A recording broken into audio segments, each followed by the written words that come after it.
Today, we are going to talk about ethnocide. But first, let us discuss what is ethnocide. The concept of ethnocide was created at the same time as the concept of genocide in 1944 in the United States by Raphael Lemkin, a Polish-born lawyer. Ethnocide is a term that is an alternative to genocide according to Lemkin. And ethnocide is not only seen as synonymous with the term genocide, but for some, it is also used interchangeably with the term cultural genocide. The concept of ethnocide has evolved since Lemkin's initial formulation. While often used interchangeably, ethnocide and genocide have distinct meanings.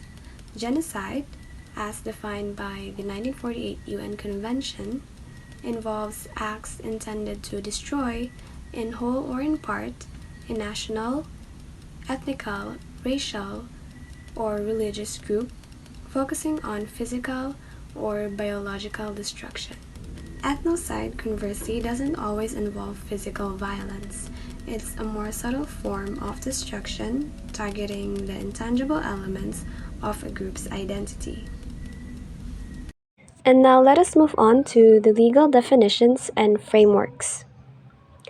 Unlike genocide, which is explicitly defined and criminalized under international law by the Convention on the Prevention and Punishment of the Crime of Genocide, ethnocide does not have a universally accepted legal definition or a dedicated international legal instrument.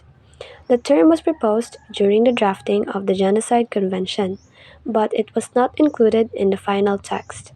This omission left a significant gap in international law regarding the protection of cultural groups and their heritage. So, as we all know, genocide is explicitly defined and criminalized under international law by the 1948 UN Convention.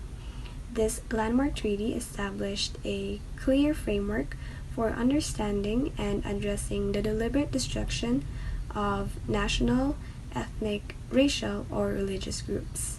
However, ethnocide lacks universally accepted legal definition and dedicated international legal instrument, which is why the enforcement and recognition of laws against ethnocide face several challenges. One major challenge is the absence of a clear, legally binding definition of ethnocide. This absence makes it difficult to identify, prosecute, and penalize acts of ethnocide in the same way as genocide. And now let's move on to the historical overview of ethnocide. Ethnocide as a historical phenomenon can be traced back to the earliest formations of empires and states.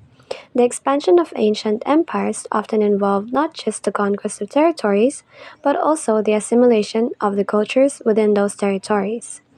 In the ancient world, empires such as the Roman and Persian empires were known for their expansive reach and influence. The Roman Empire in particular stands out in history for its widespread cultural influence.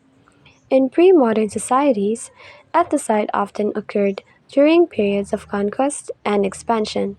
For instance, during the Mongol Empire's expansion under Genghis Khan, many local cultures were suppressed or altered significantly. Now let's move on to ethnocide throughout history. Let us first discuss European colonization. The era of European colonization, beginning in the late 15th century, marked a profound period of ethnocide across various continents. European colonization, or Western colonialism, is a political economic phenomenon whereby various European nations explored, conquered, settled, and exploited large areas of the world. The age of modern colonialism began about 1500s following the European discoveries of a sea route around Africa's southern coast and of America. With these events, sea power shifted from the Mediterranean to the Atlantic and to the emerging nation-states of Portugal, Spain, the Dutch Republic, France, and England. Next is Americas, destruction of indigenous cultures. In the Americas, the arrival of European colonizers had catastrophic effects on indigenous cultures. The Spanish and the Portuguese conquests in Central and South America are stark examples. As Europeans transitioned from exploration to colonization of the Americas, they drastically altered the land and its inhabitants through changes in trade, hunting, warfare, and personal property. European goods, ideas, and diseases significantly impacted the continent.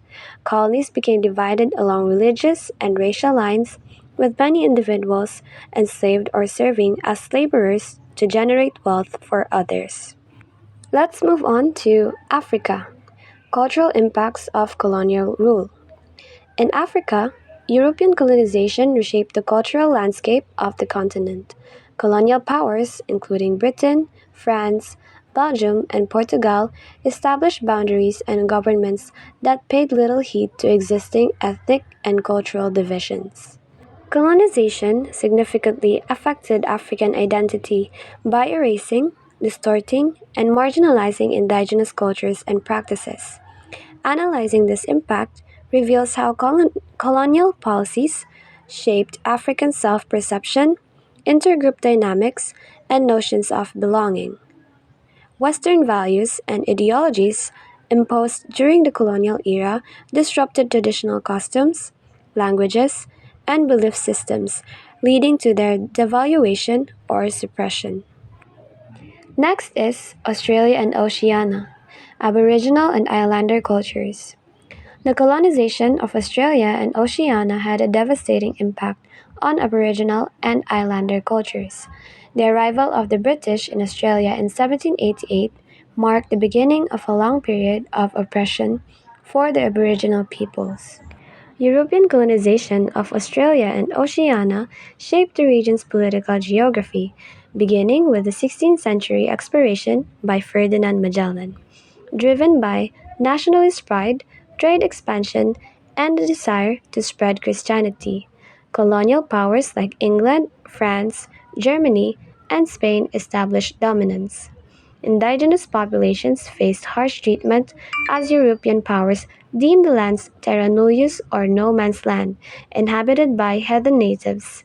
Colonizers imposed their governance, land management, and trade systems, leading to severe consequences that still impact indigenous groups and their cultural systems today. And now let's move on to the African slave trade and diaspora. The transatlantic slave trade, spanning from the 16th to the 19th centuries, represents one of the most profound instances of ethnocide in human history.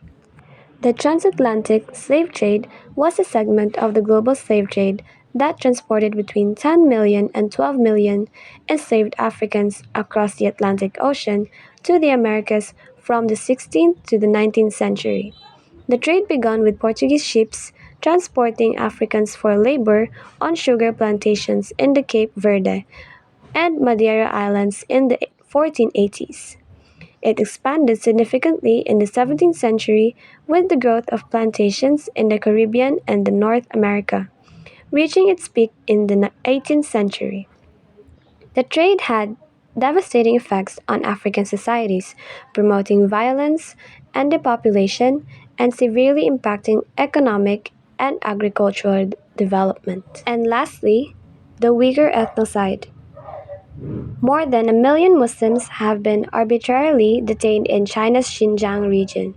The re education camps are just one part of the government's crackdown on Uyghurs.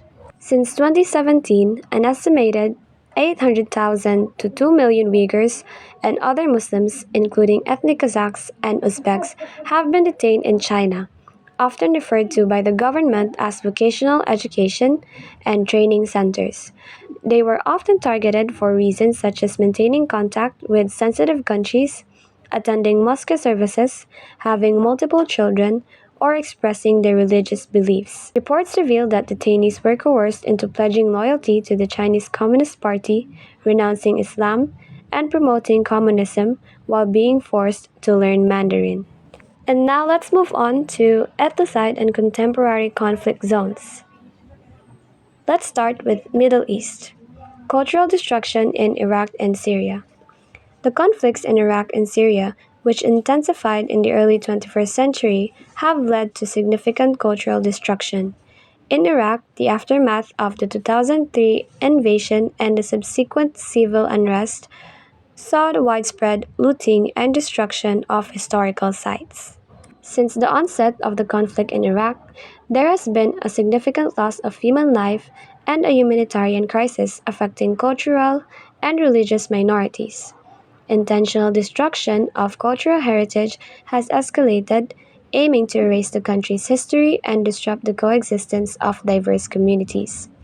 Recent reports indicate severe attacks on cultural sites, including the Mosul Museum and the ancient Assyrian city of Nimrod. This act is viewed as a direct assault on the history of Islamic Arab cities and highlights the role of heritage destruction and extremist propaganda.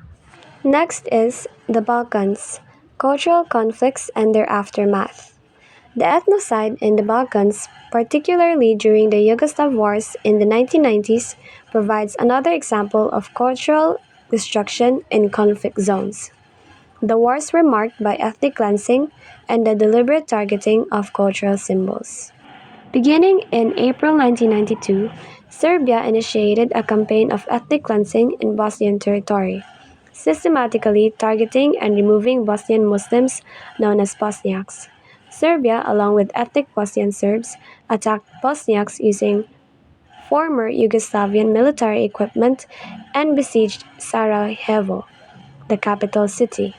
Many Bosniaks were forced into concentration camps where women and girls were systematically subjected to gang rape, and other civilians were tortured, starved, and murdered. Ethnocide in the Philippine context. Let us first discuss the ethnocide against the Tausug people. The Tausug are one of the 13 distinct Muslim ethno-linguistic living in the southern island of Mindanao, collectively called Moro. Historically, the Moros have faced displacement and dispossession from their traditional territories. In the 19th century, Spanish efforts, including missionary work and military expeditions, established a presence in Mindanao. As a result, the Moros lost much of their land and became a minority, decreasing from 76% of Mindanao's population in 1903 to just 19% by 1990. The government not only transferred Moro land to Catholic Filipinos, but also prohibited the use of Moro languages in education and concentrated employment and political opportunities among non-Muslims. Next is ethnocide against the Lumad people.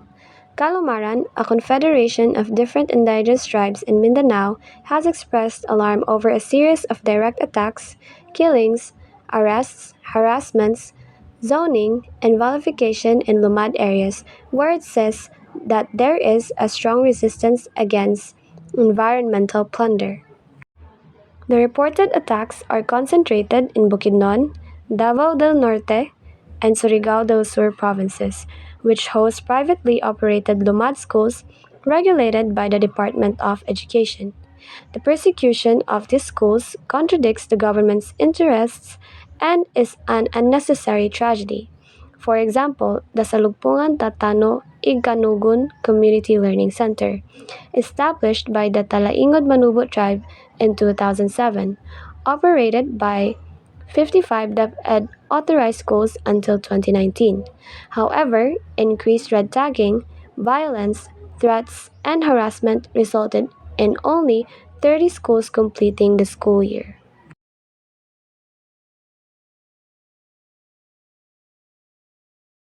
The preservation and revival of endangered cultures are vital in a globalized world that threatens cultural diversity. International organizations, NGOs, and local communities are crucial in revitalizing at risk languages, traditions, and practices. UNESCO plays a leading role in these efforts, particularly through its Intangible Cultural Heritage List, which highlights and promotes valuable cultural expressions. This initiative helps raise global awareness and encourages the sharing of best practices for safeguarding these elements. Additionally, UNESCO manages the World Heritage Site Program, which protects culturally and naturally significant sites, including those important for cultural practices and history. And these are the case studies that demonstrate the impact of dedicated efforts at the local, national, and international levels in preserving and revitalizing endangered cultures. The first one is the Maori in New Zealand. The Maori people have made significant strides in reviving their language and culture. Initiatives like the establishment of Kohanga Rio in the 1980s have been instrumental in revitalizing the Maori language. Next is the Ainu in Japan. The Ainu, an indigenous people of Japan, have seen a revival of their culture in recent years. This revival has been facilitated by the government recognition of the Ainu as an indigenous people in 2008 and the opening of the Opopoi National Ainu Museum and Park in 2020. And lastly, the Sami in Northern Europe. The Sami, an indigenous people living in the northern parts of Norway, Sweden, Finland, and Russia, have made significant efforts to preserve their language and culture. In conclusion, the concept of ethnocide highlights the subtle yet profound ways in which cultures can be targeted for destruction beyond the physical violence associated with genocide. Throughout history, from the expansion of ancient empires to the impacts of European colonization and contemporary conflicts, we have witnessed the systematic erosion of cultural identities and practices. The legal framework surrounding ethnocide remains inadequate, lacking universally accepted definition and effective enforcement mechanisms, which complicates efforts to address these injustices. However, despite these challenges, there are compelling case studies that demonstrate the resilience of endangered cultures and the effectiveness of dedicated revival efforts. The successes of Maori in New Zealand, Ainu in Japan, and Sami in Northern Europe serves as a powerful example of how communities can reclaim their identities, cultural heritage through concerted action and international support. As we navigate a globalized world that often threatens diversity, it is imperative that we prioritize the preservation and revitalization of the endangered cultures. The role of international organizations, NGOs, and local communities is crucial in fostering an environment where cultural expressions can thrive. By raising awareness, sharing best practices, and advocating for the protection of intangible cultural heritage, we can work together to ensure that the rich tapestry of human experience continues to flourish for generations to come.